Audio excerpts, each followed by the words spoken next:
άλλη μία φορά στο sportotal.gr με το μεγάλος, με το πολύ καλό μας φίλο, αλλά μεγάλη μορφή στο ελληνικό ποδόσφαιρο, Ντανιέλ Μπατίστα. Ευχαριστούμε πολύ για την παρουσία σου. Και δίπλα μου ο Κλέιτον. Δεν χρειάζεται να το παρουσιάζουμε, αλλά τώρα τέλος πάντων θα έχουμε θέμα με αυτό.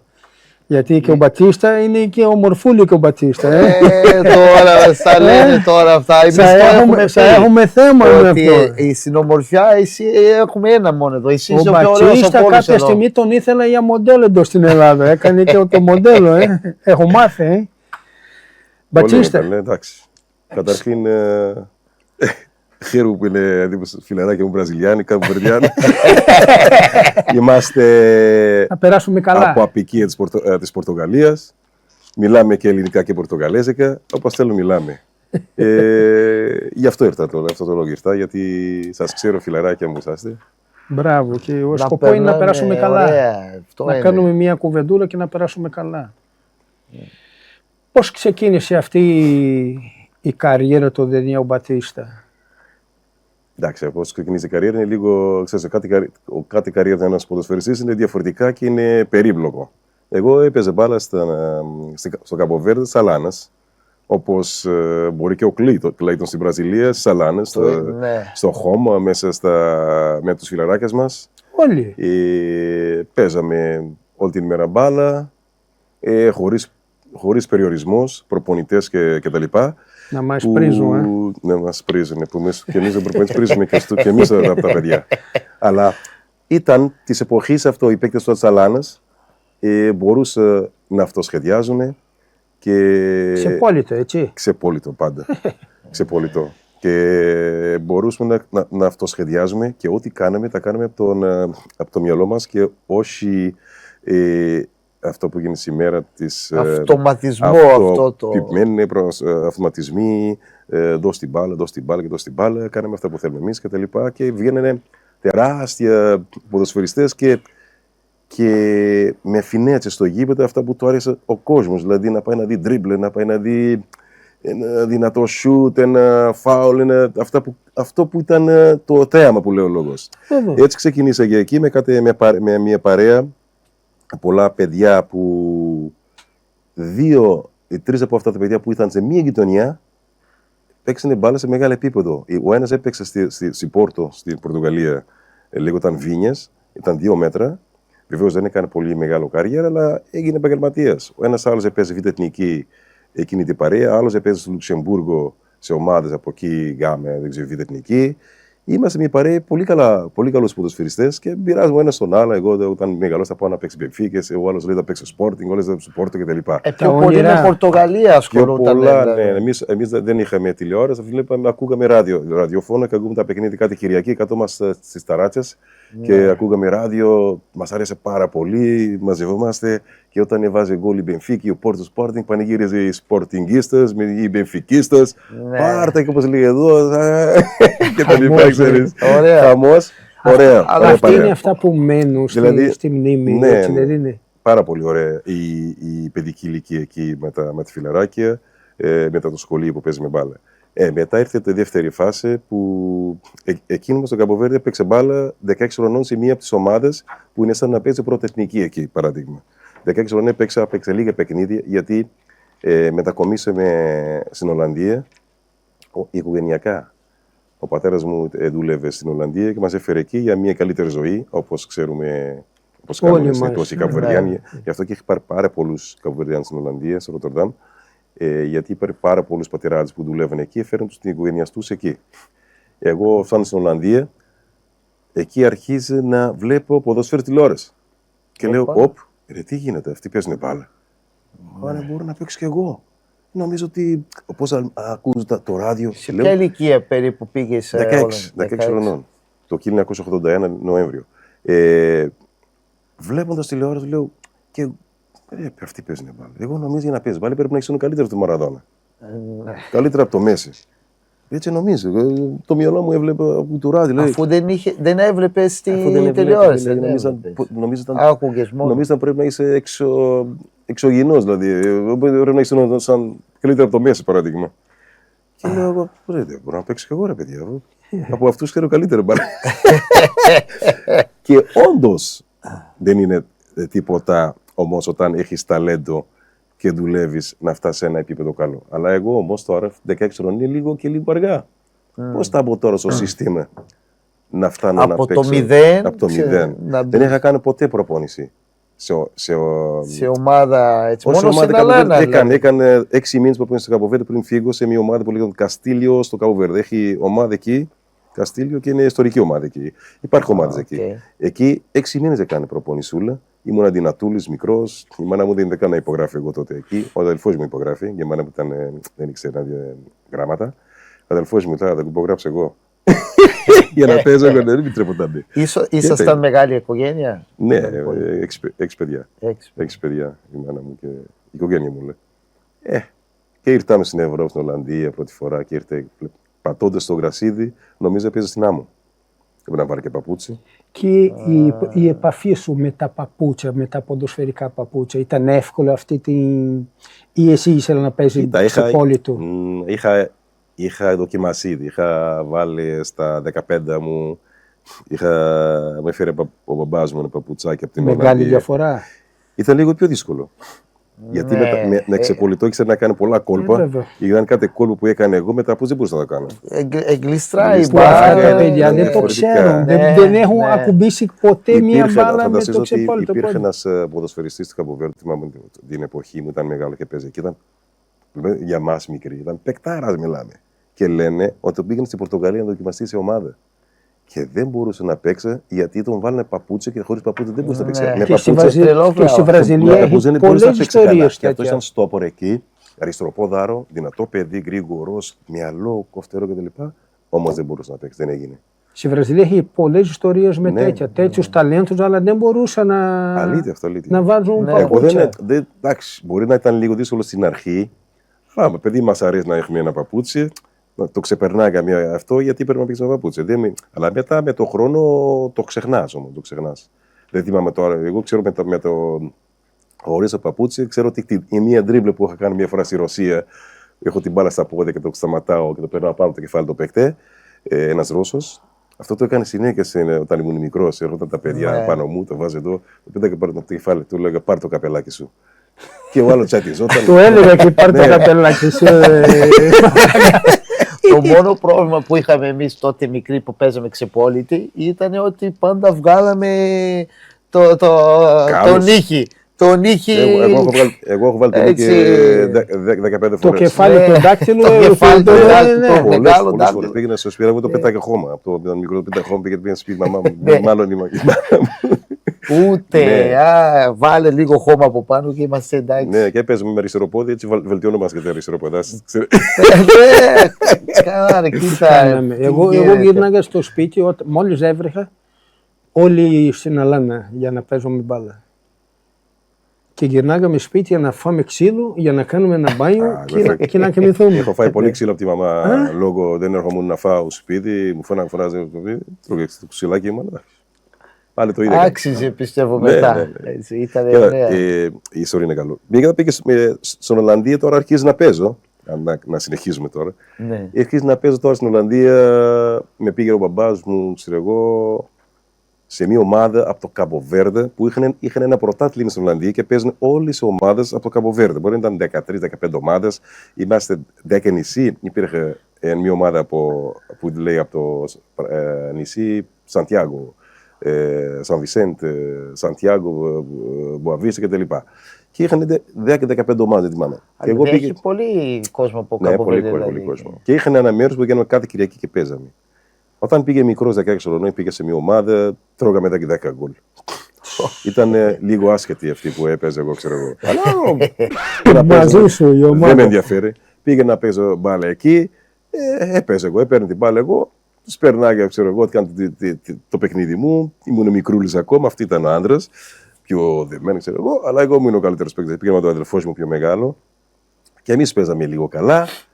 Αλλά σιγά σιγά μεγαλώνοντας, η ομάδα εκείνη αρχίζει να γίνει καλή ομάδα. Να είναι καλή ομάδα. Και μετά με βλέπω ένας Ολλανδός. Μου λέει, ρε, γιατί πας, έχουμε μια ομάδα εδώ, στη Σχεδάμ, εκεί που έμενε εγώ.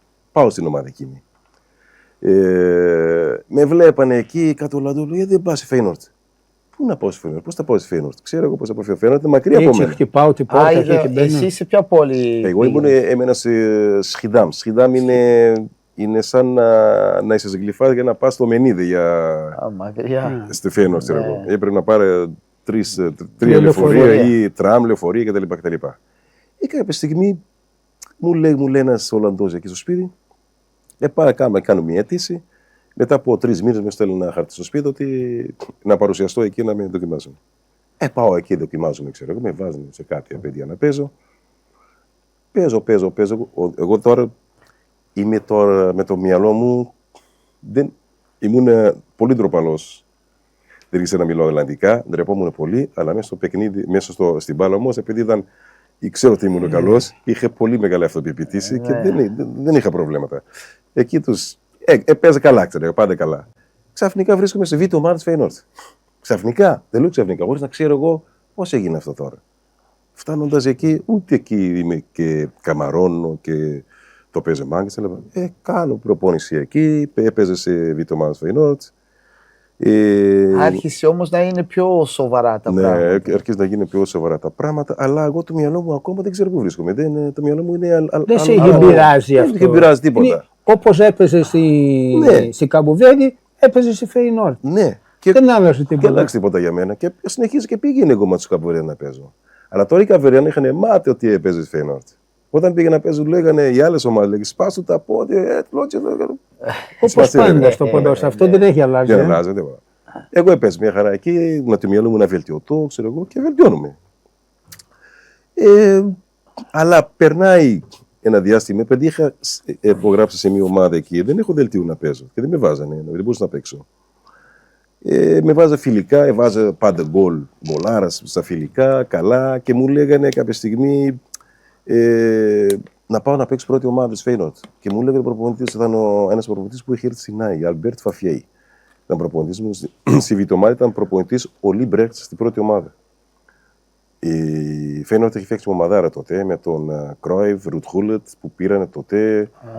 Έχει φτιάξει ένα Χουκστρά που μπροστά ένα Γκομάρα που δεν ήξερε πολύ καλή μπάλα, αλλά όταν είχε το Χούλετ και το Κρόιβ, του δίνει τις μπαλίτσες στα πιάτσα. Αυτός έβγαινε μπροστά, πάρε το Κρόιβ, πάρε γκολ. Έβαζε πολλά γκολ, ξέρω κτλ. Και πήρε το πρωτάθλημα για εκείνη τη χρονιά. Η ιστορία λέει ότι εγώ τώρα το μυαλό μου δεν έχει κάποιος να με καθοδηγήσει, τι να κάνω. Μου λέει να πάω να πάει πρώτη ομάδα, φιλικά να με δούνε. Έτσι λέω εγώ, δεν μπορώ να έρθω. Του λέω Φαφιά, παίζει με το Κρόιβρ, με το Χούλιτ, με το Βαν Στέικερς, με το Μάριο Μπέιν. Μίστερ, έχω πρόβλημα. Ο πατέρας μου ήταν με μαλός, εγώ πάω σχολείο. Αυτή παίζει 2 ώρες μεσημέρι. Και εγώ πήγαινα σχολείο. Και λέω δεν πάω, δεν μπορώ να πάω. Φοβούμαι τον πατέρα μου. Τα με δει ο πατέρα. Που αν μιλάγε με τον πατέρα μου, δεν μου κάνει τίποτα. Το μυαλό μου ήταν λίγο χαζό. Και έτσι πιστεύω ότι με αυτό το θέμα πιστεύω ότι δεν ενδιαφέρομουν και πολύ. Ναι. Και έτσι κάποια στιγμή μου είπαν ότι πρέπει να φύγω. Και είχε γράψει μια φορά στην Ολλανδική εφημερίδα, ότι η Φέινορτ είχε ένας Καποβερδιάνος και τα γίνανε επαγγελματίες και τέτοια. Εγώ δεν ήξερα τίποτα. Με την γλώσσα. Δεν ήξερα να μιλάω και καλά ελληνικά. Πήγαινε προπόνηση, δεν μιλάγε με κανένα. Ήμουν λίγο ντροπαλός εκεί. Δεν ήξερα να μιλάω και αγγλικά τότε, ούτε αγγλικά καλά. Ήταν μια φάση της ζωής μου, δηλαδή που αν υπήρχε, όπως λένε τώρα, μάνατζερ, κάποιος να σε καθοδηγήσει, ναι, μπορεί τα πράγματα να ήταν και διαφορετικά. Αλλιώς. Ήσουν λίγο χαμένος. Ήμουν λίγο χαμένος, ναι. Δεν ήξερε τι να κάνω. Αλλά για καλό τους Έλληνες. Για καλό τους Έλληνες. Ναι. Γιατί αν εσύ είχες πετύχει εκεί, η καριέρα σου θα ήταν όλη εκεί και δεν θα ήρθαν στην Ελλάδα. Μετά αρχίζει και τσέρια. Και επειδή ήταν αργά, ήμουν 19 χρονών. Μετά από κάποια στιγμή παρουσιάσε ένας Καποβερδιάνος εκεί, φίλος κουμπάρος πατέρας μου ήρθε εκεί και με είδα να παίξει ένα φιλικό, ένα παιχνίδι από εκεί. Και με κοροϊδεύε κιόλας. Και μου λέει, του λέει, θα έρθει να μας δεις να παίξει μπάλα. Και μου λέει, εσείς παίξετε μπάλα, παίζετε μπάλα κι εσείς. Και του λέω, ναι, και εμείς παίζουμε μπάλα. Και πάει να μας δει, τώρα εκεί ήταν νονός ενός αδελφός μου. Και πάει να μας δει, λέει. Εγώ είχα βάλει ένα σερογγόλ σε ένα τουρνουά που παίζαμε με ομάδες από Λουξεμβούργο, Βέλγιο, Γαλλία κτλ. Και με βλέπει, φτάνει. Τώρα παίζαμε, τελείωσε το τουρνουά, πάμε σπίτι. Πάμε σπίτι, πήγαινε κανένα κρασί με τον πατέρα μου. Φτάνει. Τι παίκτορα είσαι, ρε! Τι παίκτορα είσαι, ρε! Τι είναι αυτό, ρε! Έχω πάθει πλάκα, λέει. Τι είναι αυτό, ρε! Εσύ πριν λίγα λες, τι παίζετε και εσείς μπάλα. Σιγά να παίξει μπάλα. Και λέει, ρε, μόνο στην Ελλάδα βλέπε τον Όνι. Τον Όνι, το ξέρω τον Όνι, του λέω. Έβλεπε τον Όνι, παίζει ο Πανιώνες και εσύ καλύτερα από αυτούς, μου λέει. Ποιους αυτούς, λέει. Το Πανιώνες, μου λέει. Και λέει, θέλεις να μιλήσεις, να πας να σε δούνε. Και μου του λέω, Τι έχουν να χάσουν. Τι έχουν να χάσουν. Έστως. Και θα πάω. Άμα με θέλω, άμα στείλει εισιτήριο, θα πάω. Μου λέει, πάρε τηλέφωνο εδώ. Λέει, πατέρα, πάρε. Και πήρε τηλέφωνο την ώρα εκεί. Και πήρε τον Πανιώνες τηλέφωνο. Ήταν ένας δικός μου εκεί που ήταν φίλος του Λίμ, που έχει φέρει το Λίμ εδώ. Του μιλάει. Μιλάω κι εγώ μαζί του. Και με στέλνει εισιτήριο και ήρθε να δοκιμαστώ στο Πανιώνιος. Και έτσι ήρθε στην Ελλάδα. Εσύ ήρθε για το Πανιώνιο. Εγώ ήρθα λογαριασμό του Πανιώνιος. Μου στέλνει εισιτήριο να έρθω. Αλλά τι γίνεται, έκανε προπόνηση στο Πανιώνιος 2 εβδομάδες. Μετά βγάλανε το συμπεράσμα ότι ήμουν άπειρος και θέλω ένα έμπειρο ποδοσφαιριστή. Ήμουν μικρός και θέλω να παίκτη με εμπειρία, να παίξει σε τερφόρτη κάτι τέτοιο και εγώ ήμουν μικρός. Και με αυτή την αφορμή δεν με πήρανε. Γύρισα στην Ολλανδία. Ξαναγύρισε εδώ μετά από 6-7 μήνες και με πήρε ο εθνικός, με μία προπόνηση. Αλλά ποιος έκανε το κονέ με το εθνικός? Εθνικό, αυτό με έφερε πάλι τον ΕΚΑ. Ο ίδιος άνθρωπος. Ναι, αυτός πέθανε. Ο ίδιος που σε έφερε πριν στο Πανιώνιο, σου έφερε πάλι για τον εθνικό και με μία προπόνηση. Με μία προπόνηση, γιατί έκανε προπόνηση μόνος μου μετά από πέρναγε εδώ 2-3 μήνες χωρίς ομάδα, έκανε προπόνηση μόνος μου.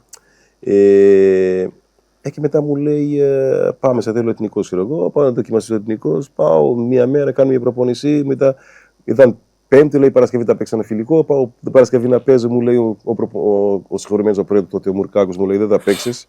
Του λέω, γιατί δεν με θέλεις. Μου λέει, πήγα να φέρω το μπλε κάρτα και έλα. Και με ένα άγαλμα.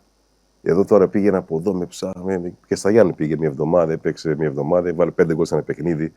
Μου λέει, ναι, και μου λένε ότι δεν έπαιξα στο δεύτερο ημιχρόνο και λέει, ας πάω να φύγω την πορά. Με τις χαζομάρες από εδώ.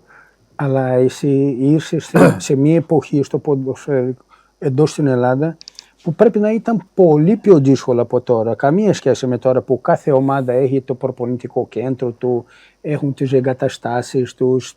Σαφώς ήταν πολύ δύσκολο. Αυτό λέω. Συνθήκες δουλειά πολύ χάλια. Δηλαδή, και ένα παιδί 17 χρονών, 18 χρονών, 19.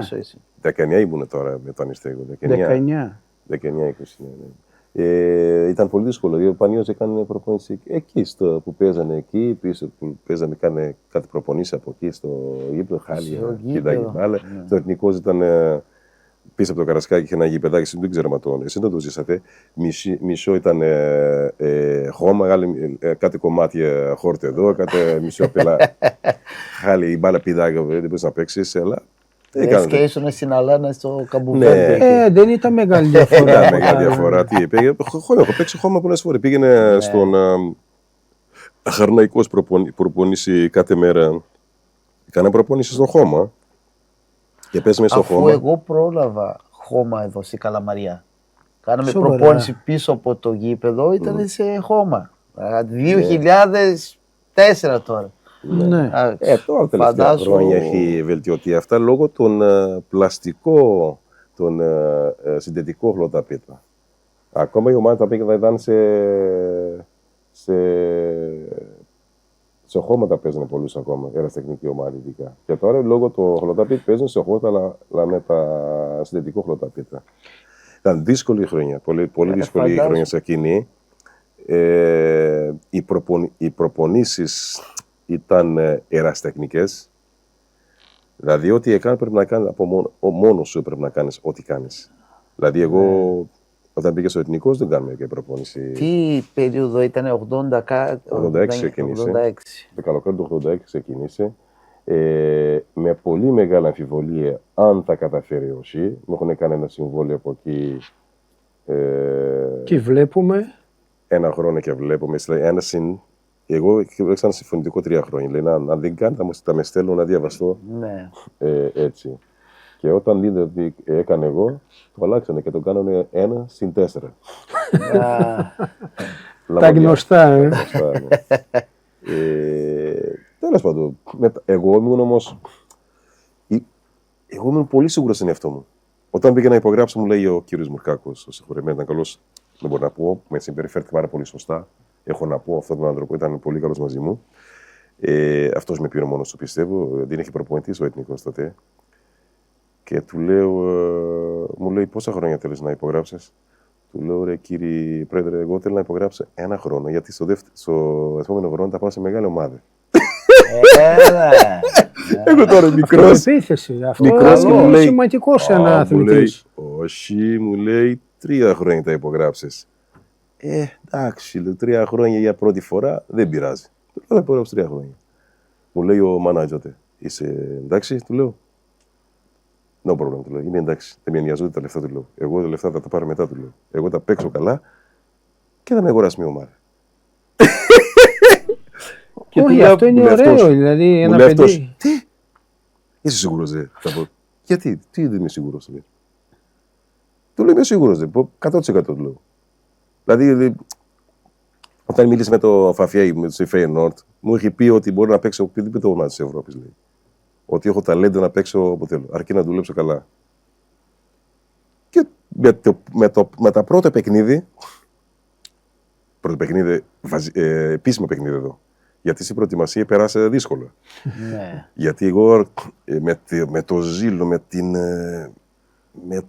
με το έτσι θέλω, θέλω να παίζω και με βάζουν στον πάγκο. Πάπα τρελαινόμουν, λέω. Προπόνηση, πήγαινε μπροστά, έτρεχε, με βρίζανε, μου λέγανε βλακίες. Εκεί μπροστά, λόγω αυτό, δεν με θέλουν και πολύ, μάλλον δεν ξέρω το σύστημα. Το χαρακτήρα. Γιατί λέω ότι δεν πας μόνο σου πάσες, γιατί η ομάδα είσαι εσύ. Με βάζεις στον πάγκο, τσατιζόμουν, έβαζα αφρό από το στόμα. Και στην προετοιμασία έτρεχε πολύ από όλους, σαν τρελό. Αυτή ήταν εμπειρία, χρόνια στην ομάδα, άνετη. Εγώ μπροστά, τρέχω. Με το πρώτο που με βάζανε μέσα 20 λεπτά, έτρεχα από εκεί. Είχαμε ένας μαυρούκος από τον Ζαΐρ, η Λούγκα, που ήταν εδώ χρόνια. Ήταν γνωστός, πολύ καλός ποδοσφαιριστής. Παικτάρας ο Τζέο. Ο Τζέο τους έλεγε, αυτό είπε βασικό, ο Τζέο. Πάτες, δώσε μας από πάτες. Του λέγανε, ποιος πάτες, μωρέ γάμο τώρα. Του λέγανε. Και του ρωτάγανε από εκεί και λέγανε σε κάποιους που λέγανε, είναι καλός παίκτης πάτες, και λέγανε, μόνο κορμί είναι. Εντάξει ρε παιδιά. Αλλά όντως εσύ πάντα έδινε μεγάλη σημασία στον αθλητικό. Δηλαδή μου έλεγε ότι έκανε προπόνηση μόνο σου στην Ολλανδία, έκανες προπόνηση μόνο σου, ήθελα να είσαι ο πρώτος. Δηλαδή εσύ το κατάλαβες ότι το ατού σου, το καλό σου χρειαζόταν να είσαι σε πολύ καλή κατάσταση φυσική. Σαφώς.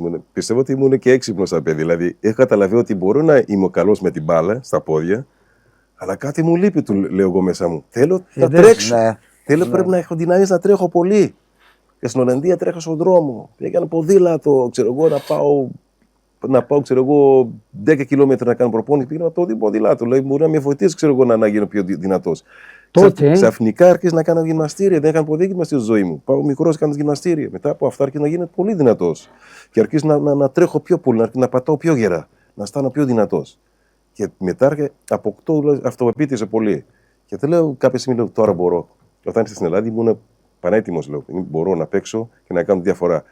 Και εδώ ήμουν 100% σίγουρος μπορούσα. Με την πρώτη αυτό που είπε είναι κάτι ωραίο, γιατί νιώθεις δυνατός, έχεις αυτοπεποίθηση. Ναι. Έτσι, καταλαβαίνεις ότι κοίτα, ό,τι και καταφέρει να κάνει αυτά που θέλει μέσα στο όταν εσύ είσαι πάνω από τους άλλους. Εννοείται. Πάντα πήγαινε εγώ, δηλαδή κάποια στιγμή ήμουν εδώ μόνος μου. Αυτός που μου έφερε δεν ήταν εδώ, είχε πάει να δουλέψει στα καράβια. ο Τόνι τότε, φίλος του Λίμα κι αυτός. Ο Νόνι με βοηθά, δηλαδή, μπορούμε να πούμε, με βοηθά ο Λίμα, πήγαινε στο σπίτι του. Αλλά είναι η θείο σου ή εσείς λέγανε ότι είναι η θείο επειδή είναι και οι δύο από το Καμποβέρντε? Επειδή είμαστε δύο από το Καμποβέρντε. Είχαν και τα ίδια μαλλιά, το ίδιο στυλ. Το ίδιο Λίμα, ο Νόμι Λίμα κι εγώ. Ναι. Είμαι Λίμα. Αλλά όλοι εδώ στην Ελλάδα νομίζουν ότι είσαστε συγγενείς. Έτσι λένε. Του λέω όχι, δεν είμαστε συγγενείς, είμαστε πατριώτες. Δηλαδή, από Σαν Βισέντ και εγώ και ίδιο νησί κιόλας. Από το ίδιο νησί, τον ήξερες από πριν? Εγώ τον ήξερα, αυτός ήταν φίρμα στο Καποβέρδο. Τον ήταν φίρμα, με 16 χρονών. Και εδώ ήταν φίρμα. Είχε πάρει πρωτάθλημα με 16 χρονών στο Καποβέρδο και ήταν ο καλύτερος παίκτης. Ήταν πολύ αθληταράς, μιλάμε για πίτικος, σαν το Ζέγκοφ ήταν. Εκεί. Και εδώ ήταν. φίρμα. Εγώ δεν τον πρόλαβα, τον γνώρισα μετά. Εγώ το έπαιξα αντιπάλαζα στα τελέματα του. Ήταν πολύ, αφού με πήγαινε για τρέξιμο και αυτός ήταν σε θέμα αντοχή, δεν παίζονταν. Και εγώ δεν ήμουν μικρός. Και αυτός είχε πάθει το τραυματισμό στο πόδι και έτρεχε τσούκου να πάει και του πήγαινα μαζί του να τρέχω στην άμμο. 15 λεπτά τα φτύνε εγώ και αυτός έτρεχε, μπορεί να τρέχει και μία ώρα στα μάτια. Λέω, πού δυνάμει αυτή, πώς θα τον πιάσει αυτόν, δεν μπορεί να τον πιάσω. Γάμο το, τι δυνάμει έχει αυτός ο Νόνι, τι τρώει γάμο τώρα στο τρελά μου. Τι τρώει. Τι είναι αυτό, τι δύναμη αυτό. Τι ψωμί τρώει. Αλλά εντάξει, αυτός ήταν πιο πολύ της αντοχή. Εγώ νομίζω ότι ήμουν πιο πολύ στις ταχύτητες. Καταλαβαίνεις, πιο... Και εγώ με το μυαλό τώρα, από τότε και τώρα, καταλαβαίνω ότι έκανε και λίγο λάθος προπονήσεις. Δηλαδή έκανε όλο αερόβιο, θέλει να τρέχω χιλιόμετρα. Δεν ήταν σωστό. Εγώ πρέπει να κάνει κριτικές ασκήσεις, να είμαι πιο κριτικά. Γιατί καμία φορά σε ψιμπάλα, εγώ μπορώ να ήμουν καλός, αλλά ήμουν στην αρχή όμως. Στα γεράματα έγινε πιο κριτικός. Στην αρχή ήμουν πολύ πιο αργός στις λήψεις αποφάσεις, να πάω στην μπάλα γρήγορα. Είχα ένα θέμα εκεί και πάντα προσπαθούσα να βρω λύση σε αυτό μόνος μου. Δηλαδή, δεν είχες κάποιον να στο πει? Ποτέ στην καριέρα μου, εγώ λέω στα παιδιά, γιατί έχω ακαδημία ποδοσφαίρικα, λέω στα παιδιά. Αυτό που σας μεταφέρω εγώ, είσαστε τυχεροί. Πρέπει να πάνε να μου ανάψει καμία λαμπάδα σε εκκλησία, γιατί εγώ στην ηλικία σας δεν έχει κανένας να μου εξηγήσει τι πρέπει να κάνω για να γίνω καλύτερος. Εσείς το έχετε από μένα. Γιατί εγώ το έχω από εμπειρία, τον έχω από εμπειρία, το γνωρίζω από μόνος μου. Γιατί σαν πειράματα έκανα στον εαυτό μου. Έκανα λάθη και τα λάθη που έκανα δεν έκανα σε εσάς. Εγώ δεν ξέρω τι πρέπει να κάνουμε. Καταλαβαίνετε, ήξερα πού τα κάνει μετά, γιατί έκανε πολλά βάρη κάποια στιγμή και ήμουν βάρη. Έχω πάει σε παιχνίδι κάνοντας πολύ βάρη και δεν μπορούσα να κουνητώ. Ναι. Έχω πάει σε παιχνίδι, παραδείγμα, έμπαινε μέσα στην μπανιέρα το βράδυ, ζεστό νερό, την άλλη μέρα δεν μπορούσα να κουνητώ. Έχει κάνει δοκιμασίες, Ναι. Τι θα είναι... Δεν ήξερα. Τι θα μου βοηθήσει την επόμενη μέρα. Αλλά πάντα με σκοπό την αθλητική του δύναμη, η εξέλιξη. Να είναι καλύτερα. Η εξέλιξη. Μετά μου λέγανε... Φαντάζει, πριν 20 χρόνια. Τι 20, παραπάνω. 30 χρόνια. Πριν από 30 χρόνια ο άνθρωπος είχε αυτή την περιέργεια για να δεις πώς θα εξελίσσει τον εαυτό του. Με δοκιμίζει με τον εαυτό του. Οι γιατροί, οι φυσιοθεραπευτές, τι έκανες, είναι λάθος αυτό, λέει. Χαλαρώνεις, δεν μπορείς να τρέχεις. Τι έκανε, ρε γαμώ, δεν μπορούσα να πάρει τα πόδια μου, το γήπεδο τσατισμένος, τίποτα δεν έπαιξε ημέρα, δεν μπορούσα να τρέχω. Δηλαδή έτρεχα σε ένα ρυθμό, δηλαδή δεν μπορείς να σπριντάρεις. Και άμα δεις ότι εμάς θέλει να χαλαρώσεις, να πάει να παίξει, πήγαινε στο νερό. Την άλλη μέρα της έκανε μασάζ. Πότε σε κατάληξε ότι βρήκα τη φόρμουλα, εγώ πρέπει να κάνω αυτό ή αυτό. Όπως λέει ο Χωμάριο. Γιατί ο Χωμάριο έλεγε ότι δεν είναι ότι εγώ δεν θέλω να κάνω προπόνηση. Εγώ δεν θέλω αυτή την προπόνηση που κάνουν οι άλλοι. Ναι. Εγώ θέλω να κάνω το δικό μου. Για ποιο λόγο θα κάνω εγώ που είμαι striker την ίδια προπόνηση που κάνει ο δεξιμπάκ, ας πούμε. Που πρέπει εσύ να πότε τρέχει κατάληξε, εγώ το ξέρω τώρα τι πρέπει να κάνω. Έχω κάνει τις δοκιμασίες μου και τώρα εγώ το ξέρω. Εγώ πρέπει να κάνω αυτό και αυτό για το καλό μου. Ήσουνα 22 χρονών, 23, 19, 25. Στα 28, πέρασε μια δεκαετία. Μια δεκαετία πέρασε να καταλάβω ότι έκανε. Όχι στα 28 όμως, στα 25 εκεί. Αρχίζει να κάνω καλύτερα. Να πήγαινα να γυμνάσω. Παραδείγματος στην Άγη δεν πήγαινα στο γυμναστήριο ποτέ. Εγώ είχα ένας φίλος μου και στο Χαλάνδρο, ο Αντώνης, ήταν ξαγοράρης, ήταν φυσιοθεραπευτής στο Παναθηναϊκό Ήταν και φίλος και πολύ καλός φυτοθεραπευτής. Είχε ένα γυμναστήριο και πήγαινε εγώ κάθε πρωί εκεί. 8 ώρα το πρωί. Ξυπνά και πήγαινε εκεί. Και έκανε γυμναστήριο. Μόνος μου, ασκησούλες. Αλλά τώρα κατάλαβε γιατί πήγαινε κάτι ασκήσεις, ταχυδυναμικές ασκήσεις. Και πήγαινε, γιατί εμείς προπονούμαστε το μεσημέρι. Δηλαδή κάτι 2.30 με 3, δεν θυμάμαι. 3. Και πήγαινε εγώ στο προπονητικό κέντρο του Μακεδόνας με την Nike. Εσύ ήσουν στην Nike τότε. Στην Nike τότε τώρα. Nike. Τώρα ήμουν πανέτοιμος. Πήγαινε εγώ, έχω προετοιμαστεί καλά, ξυπνάω νωρίς, μετά τρώω και τα πρωινό μου, ξεκουράζω, πήγαινε προπόνηση. Ενώ οι άλλοι πήγαινε φραπέ και ξυπνάγανε 1 ώρα ή 2, το ξέρω εγώ, με το φραπέ και στο γήπεδο. Εγώ πήγαινε εγώ έτοιμος. Μου λέγανε να κάνω sprint την ώρα και τα έκανα. Αισθανόμουν τούρμπο μιλάμε. Μία μου λένε sprint. Ένα αυτοκίνητο Φόρμουλα 1 και οι άλλοι ήταν ένα πεζό. Αφού και εκεί πήγαινε μπροστά και έτρεχε εγώ και μου έλεγε κανένα κούτουλος. Ρε αράπη, που είναι πιο σιγάρε. Πήγα να πει και ένα φράπια του λέω ρε. Στο εθνικό έμεινες 3 χρόνια. 3 χρόνια. Και ήθελα να φύγω πολύ πιο νωρίς, δεν με αφήνανε. Εγώ πιστεύω ότι έχασα πολλά χρόνια. Έκανες καλές χρονιές εκεί στο εθνικό. Σαφώς, εθνικός. Για μένα προσωπικά ήταν η χαρά του ποδόσφαιρα για μένα. Γιατί έπαιζε. Έκανε όμως πολλές ατομικές ενέργειες. Γιατί ο εθνικός δεν είχε ομάδα να κοντράρει. Ούτε Παναθηναϊκό, ούτε το Ολυμπιακό που συζητάμε, αλλά και άλλες ομάδες δεν ήταν καλοί ο εθνικός να τους κοντράρει. Τι χρονιά ήταν αυτή τότε? 96 με 86 με 89. Ήταν και η Λάρισα δυνατή τότε. Η Λάρισα ήταν φοβερή ομάδα. Ναι. Πολύ καλή ομάδα πάντα. Καλή έδρα. Δεν περνάγανε κανένα από τις μεγάλες ομάδες. Όποιος περνάγε από εκεί παίρνει το πρωτάθλημα. Φοβερή έδρα. Πολύ δυνατή. Κόσμο πολύ δυνατή. Μπράβο. Και παίζανε πολύ σκληρά τότε σε όλες τις έδρες που πήγαινε. Δεν παίζανε μπάλα. Φαντάζομαι πήγαινε σε Καλαμαρία παραδείγμα τότε. Και βρέχανε το γήπεδο γιατί λάσπη δεν μπορούμε να παίζουμε, ξέρω εγώ, σκληρά, κλωτσές και τέτοια. Ξύλο πολύ. Man to man, δηλαδή τότε παίζανε 2 στόπερ και όλες οι ομάδες παίζανε 2 σεντερφόρ. Και οι 2 στόπερ παίζανε man to man και ένα λίμπερο. Και αυτοί δείχνανε πολύ σκληρό παιχνίδι. Οι διαιτητές δεν δίνουν φάουλ καθόλου. Παίζανε, λέει, ειδικά όταν παίζει με τις μεγάλες ομάδες που τις εκλωτσάγανε. Παράδειγμα, εγώ με το Παναγιώτο, με καλιτζάκες που μου έριχνε κάτι τλωτσές, εθνικός ήμουν, ούτε φάουλ δεν έγινε, ούτε παίζε, με 2 πόδια. Τι είναι αυτό, του λέω.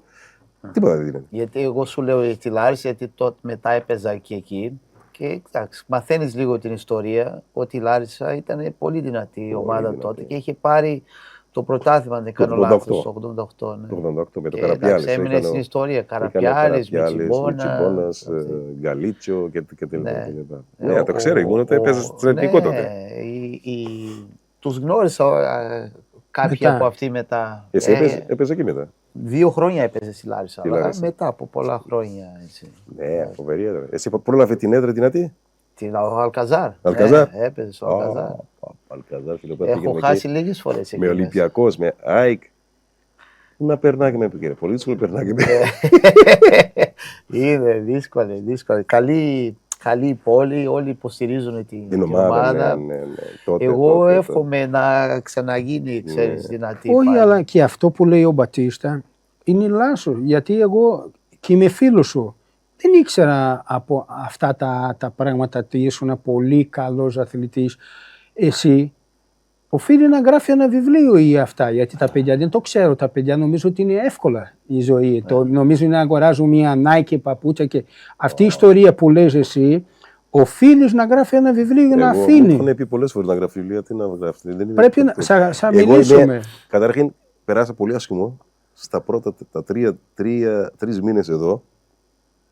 Δεν ξέρω πολύ κόσμο αυτό. Αλλά δεν είναι. Ούτε να λέω αυτό και πολύ. Ο πατέρας μου έδωσε παραδείγμα 1.000 ευρώ για να έρθω εδώ. Ο άνθρωπος που με έφερε εδώ, ο συγχωρεμένος είχε πεθάνει. Καλός τύπος. Ήταν εδώ πολλά χρόνια, ήταν με ελληνικά καλά. Αυτός πίστευε πολύ σε μένα. Γιατί με έχει δει όταν ήρθε και με είδε, τρελάθηκε. Δούλευε το καημένο στο καράβι και τραγουδάγια στη νύχτα εδώ, κάποια μαγαζιά. Καλός άνθρωπος, ξέρω εγώ, Καποβερδιάνος. Μιλάει ελληνικά, άπτεστα, πολύ καλό και πήγαινα σε έναν και πολύ ωραίος τύπος. Μοιάζε σαν τον James Brown, ο Τόνι. Αυτό ήταν σίγουρος ότι τα παίζω εγώ. Λέει, υπάρχει περίπτωση να υπάρχει σε ομάδα μου, λέει. Αλλά όταν κάναμε την επιτυχία και μου πόρασε ο Εθνικός, είχε φύγει. Φεύγει και μου αφήνει το μόνος μου. Όχι πριν πάω στο Εθνικός μου αφήνει μόνος 3 μήνες και δεν είχα λεφτά.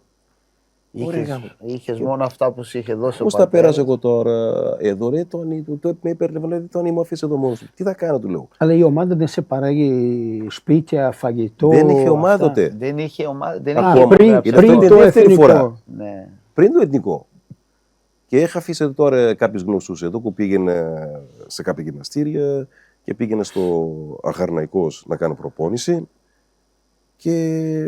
Αλλά δεν έκανα μόνος μου. Πήγαινε εγώ στο Ολυμπιακό στάδιο, ξέρω εγώ. Έτρεγα, ανέβαινε τη σκάλα, κατέβαινε 10.000 φορές.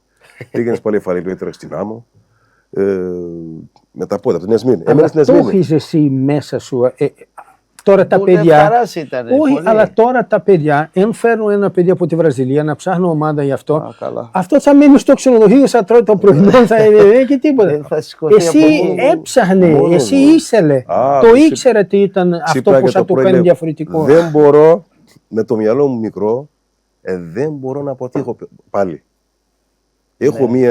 Είχα μία ιστορία, ένας Καβουβερδιάνος στην Ολλανδία μου λέει: άμα αποτύχεις, δεν αποτύχω. Άμα δεν σε παίρνουν, δεν είναι αποτυχία αυτό. Αλλά για μένα είναι αποτυχία όμως. Δεν ξέρω κανένας τι γίνεται. Λέω: αν αποτύχω εγώ αυτή τη φορά, τέρμα. Θα ψάξεις κάτι άλλο να κάνεις. Τι θα κάνω εγώ.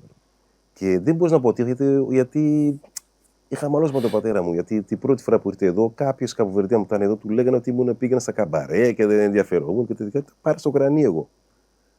Εγώ ρε, καμπαρέ να με πάνε και με πληρώνουν, δεν πάω. Δεν μ' αρέσει.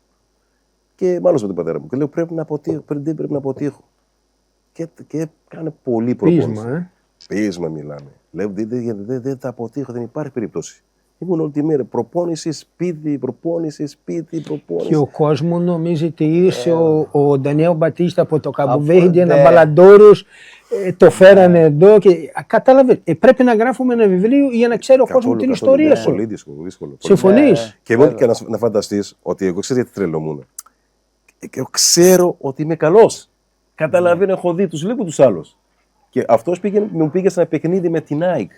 Στην Ολυμπιακό στάδιο παίζει η ΑΕΚ. Από όλων Καλαμαρία.